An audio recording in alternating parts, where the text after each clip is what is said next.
Hello,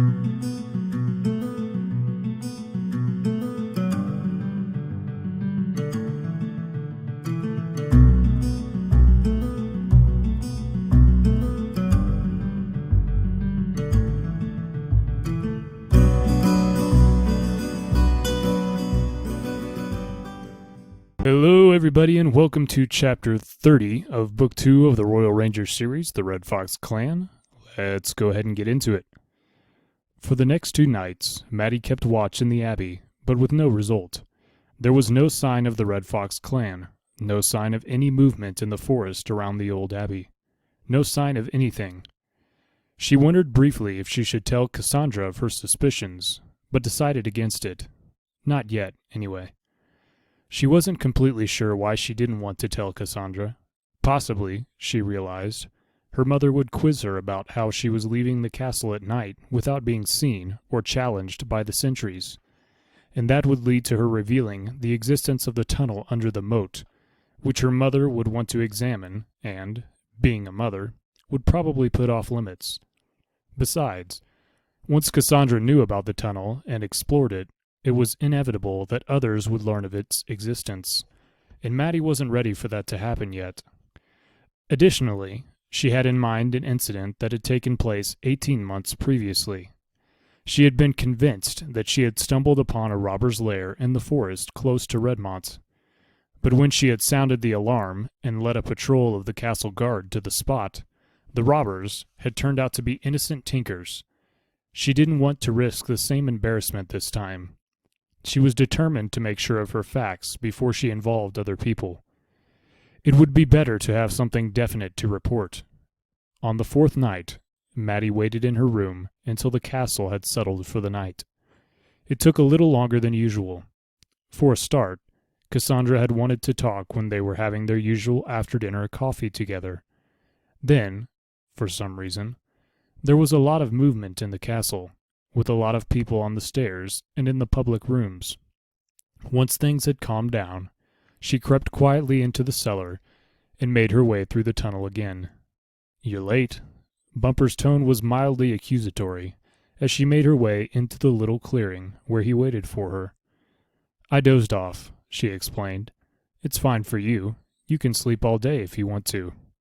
"Sleep is overrated," Bumper told her. It occurred to her that he found quite a few things overrated. "Only for those who can sleep all day," she replied.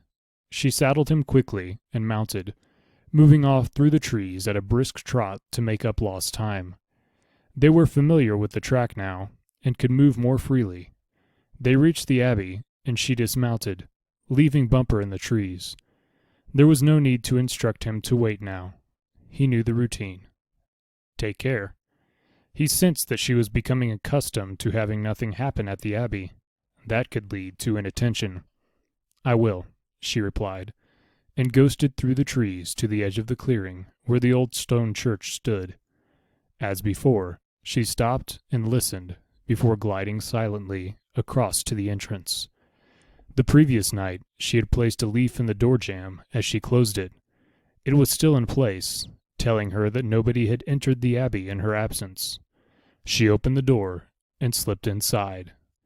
She didn't need to pause to let her eyes accustom themselves to the dimness now. The interior of the building was familiar to her, and she made her way quickly to the stairs, up to the gallery. As she had done on the previous 3 nights, she sank to the floor in front of the first pew, concealed from the body of the church by the solid oak balustrade at the front of the gallery. Previously, she had pierced a hole in the paneling with the point of her sax. This gave her a way of viewing what was going on in the church without revealing herself. She settled herself, finding an uncomfortable position where the arm of the pew dug into her back. She had discovered that this kept her awake as she sat, unmoving, for several hours each night. She checked the moon position. It was considerably higher tonight than it had been originally, shining down through the gallery window at a steep angle. It wouldn't be long before it passed over the building and shone down through the... Below her, she heard the door ease open. Someone was here. All right, that was pretty short, chapter 30 there. That's going to be the end of that one. So I'm going to go ahead and continue straight into chapter 31. Instinctively, even though she knew she was concealed from anyone in the body of the church, Maddie shrank down even lower behind the wooden balustrade. She could make out a number of voices, talking in low, conversational tones, and she could hear the shuffle of multiple feet on the floor of the abbey below. Cautiously, she placed her eye to the small hole she had drilled in the wooden board that formed the front of the balustrade. She had to move her head to find the optimum viewing position, but once she did that, she could see that the church was beginning to fill with people. They shuffled in, 15 to 20 of them, she estimated, and took their places in the front 4 rows of pews before the old wooden pulpit where the abbot would have read their sacred lessons to them when the abbey was a functioning church. The last 3 rows of pews were left empty, and she breathed a sigh of relief. She had experienced a sudden jolt of panic as she wondered if this mysterious congregation might decide to occupy the gallery as well as the main church itself. That, she thought, would have been awkward in the extreme. The mumble of conversation continued, although she couldn't distinguish any individual remarks. Chances were it was mere inconsequential chatter. Occasionally, she heard suppressed laughter, which seemed to bear out the theory that the speakers were merely catching up on events with each other. Her eyes, glued to the spy hole, were beginning to water as she strained to see beyond its limitations and get a better sight of the people below her. She leaned back, rubbing it with the back of her hand, and blinking several times to clear it. Then she leaned into the spy hole once more, choosing a different angle so she could see more. She started as a sudden flare flashed below her. Switching her angle, she looked to where one of the people had struck a flint on steel, sending sparks into a small pile of tinder. As she watched, he blew, and a tiny tongue of yellow flame blossomed. It grew larger as more of the fuel was lit. Eventually, the small flame was held to the oil-soaked body of a torch. There were a few seconds where nothing seemed to happen, and then the flames took hold on the torch, feeding on the oil. A yellow light filled the abbey, and there was a murmur of satisfaction from those around the torchbearer. Several other men, all holding torches, crowded close and lit them from the first flaming brand. The light inside the abbey grew stronger, and shadows leapt grotesquely across the walls. Now she could get a clearer view of the people who had entered. They were all male, or at least all the ones she could see were. They were dressed in everyday clothing, breeches, jerkins, and cloaks, and they were all armed, with a variety of swords, long knives, axes, and spears. On their heads they wore strange caps, and it took her a few minutes to realize that they were made from fox fur, more correctly, from the masks of the foxes. The eye holes were dark and empty, but the ears and snouts were still in place, sitting on top of the wearers' heads. From above, they appeared like a small troop of foxes bobbing around below her. The overall effect was a little grotesque, and she shivered. She was now in no doubt that she had infiltrated a meeting of the mysterious Red Fox clan. The door, which the last person to enter had closed to seal out the cold wind, was suddenly pushed open, and the subdued chatter of voices died away, leaving an expectant silence. She heard the firm strike of heels on the hard flagstone as someone entered. She shifted her head this way and that, trying to get a clear view of the doorway and the new arrival, but her limited field of vision through the spy hole didn't allow it. Finally, deciding to take the risk, and reasoning that the upper level of the abbey was in relative darkness compared with the torchlight below, she raised her head above the level of the balustrade for a brief glance. A tall figure, clad in a full-length, fur-lined, red cloak, was striding to the lectern in front of the assembled group. His face was concealed in the shadow cast by his cowl, so she couldn't make out his features. But there was something vaguely familiar about him, about the way he moved and stood. Will had taught her to pay attention to body language and the way a person held himself. "It's the hardest thing to disguise," he had told her. "You can change your features and your clothing, but the way you move will all too often give you away." To this end, he had instructed her in small subterfuges, like putting a pebble in one shoe, or building up the heel of one boot to alter her gait when she moved, or of intentionally holding her shoulders and head at an angle different from the norm. "You have to be particularly aware of this," he had told her. "You have that slight stiffness in your hip that defines the way you move or stand." So, she watched the newcomer carefully. There was definitely something familiar about him, she thought. He moved with an easy, athletic grace. He was obviously a warrior. She could see the long sword in a scabbard at his left side. The hilt was visible, projecting forward from beneath the cloak, and the tail of the cloak was held up at one point, where it draped over the end of the scabbard. She lowered herself slowly back behind the balustrade. Any sudden movement might draw his attention. He was almost directly in front of her now, and she could see him easily through the spy hole. He stood behind the lectern. Slight movements of the cowl showed that he was scanning the assembled audience from side to side. After a minute or so, he made a discreet hand gesture toward someone in the church, obviously signaling them to open proceedings. A deep voice intoned from the space underneath Maddie. "All stand and hail, Vulpus Rudolus." Vulpus Rudolus. She recognized the form of the words as being in the ancient Tuscan language. Before she had been recruited into the Rangers, she had studied it at Castle Ereluen, hating every minute of it. Now, however, she recognized those two words from her long-distant lessons. Vulpus Rudolus, Red Fox. The leader of the cult was obviously assigned this title. There was a general shuffling of feet as the men below her stood. The leader remained unmoving at the lectern while they arranged themselves. Then, in a loud chorus, they spoke. "Hail, Vulpus Rudolus! Hail, leader of the Red Fox clan!" There was a rustle of movement, and through the spy hole, she saw the group all raise their right arms, held straight, above shoulder level, in the traditional ancient military salute of the Tuscans. Their leader raised his own right hand in reply. "Hail, members of the clan! Hail, Red Foxes!"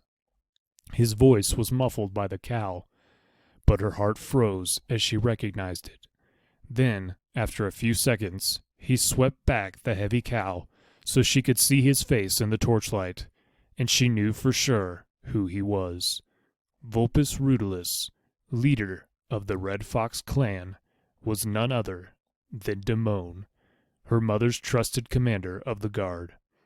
Stunned by this realization, she dropped back from the spy hole into the narrow space between the gallery's front pew and the balustrade, leaning against the rough stone wall of the abbey for support.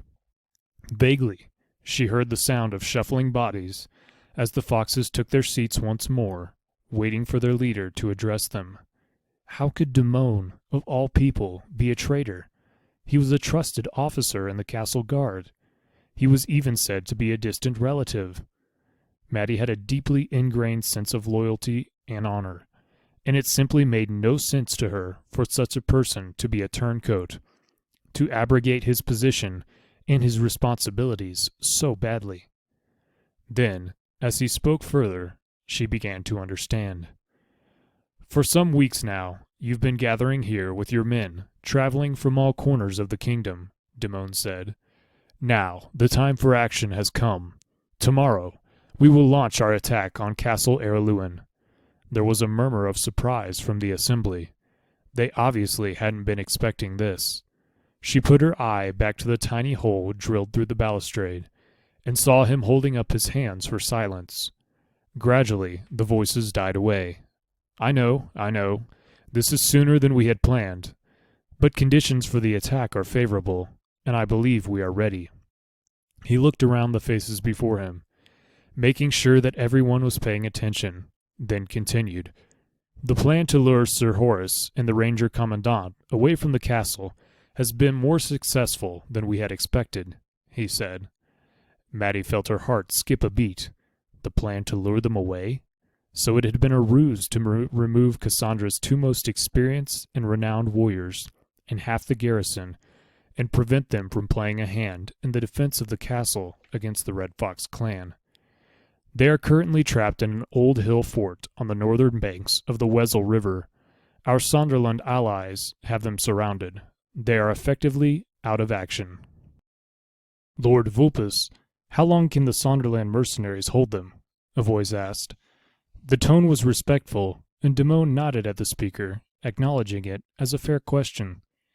Indefinitely, but knowing Sir Horace and the Ranger, I expect they will try to break out.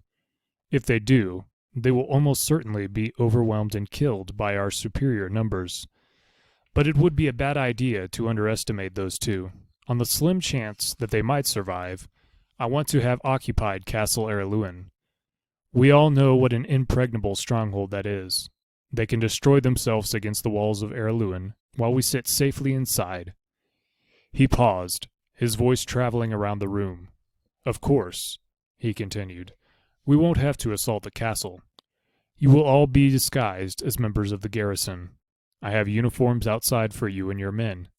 You will form up under my command, and we will march into the castle. Nobody will try to stop us. Once we're inside, we'll have the remaining garrison outnumbered. We'll kill them and the Princess Regent, and take control. Then, we'll spread the rumor that the princess was murdered by assassins from the Red Fox clan, in spite of our efforts to save her. Once we're inside the castle, I'll remain masked so that the staff and servants don't recognize me. With Duncan and his immediate family out of the way, I will be next in line to the throne. I am related to the royal family, as you all know. It's a distant relationship, but a perfectly legal one, and one I can prove. Best of all, from our point of view, I'm a male heir. The people will accept me. After all, I will be seen as the heroic victor after the Red Foxes. Then, once I am in power, I will rescind the law passed by my ancestor, and restore the law of male succession to the throne of Erluin. Male succession only, he added with grim emphasis, and there was another murmur of agreement. What if the Ranger Corps rises against you? It was the same voice that had spoken before, and Maddie had the sudden realization that this conversation had been orchestrated to raise and then demolish any possible objections to Damon's plan. Why should they? They won't know of my association with the clan, and I will be the legitimate heir to the throne. There will be nobody to tell them otherwise.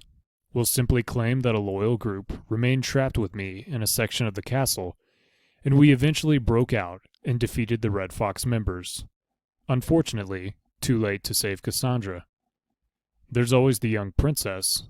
This was a new voice, and several others called out, agreeing. Madeline? She's a flighty young girl, and she's in the palace with her mother. I expect she'll suffer the same fate. Maddie smiled grimly. Without her willing it, her hand touched the sling coiled under her belt. For a moment, goaded by his derisive reference to her, she was tempted to rise from her hiding place and place a lead ball between his treacherous eyes. Then, sanity prevailed. Throwing away her own life wouldn't help matters. What about the king? Another voice called. Damon made a contemptuous gesture. He's weak and sick. I'd say he doesn't have much longer for this earth. Maddie felt a prick of tears at the description of her grandfather, and at Damon's scornful dismissal of him. The leader of the Red Foxes was going to pay for this, she told herself. We heard there were Scandians in the castle. Will they take a hand in all this? This was yet another voice. Damon replied with a nod. They've gone, he said. That's why I want to act now. They'll be gone for at least 4 or 5 days, maybe a week. They might have helped Cassandra, but if we act now, we'll be in control of the castle by the time they return. And, like Horace and Gillen, they'll have no idea that we were behind the princess's death.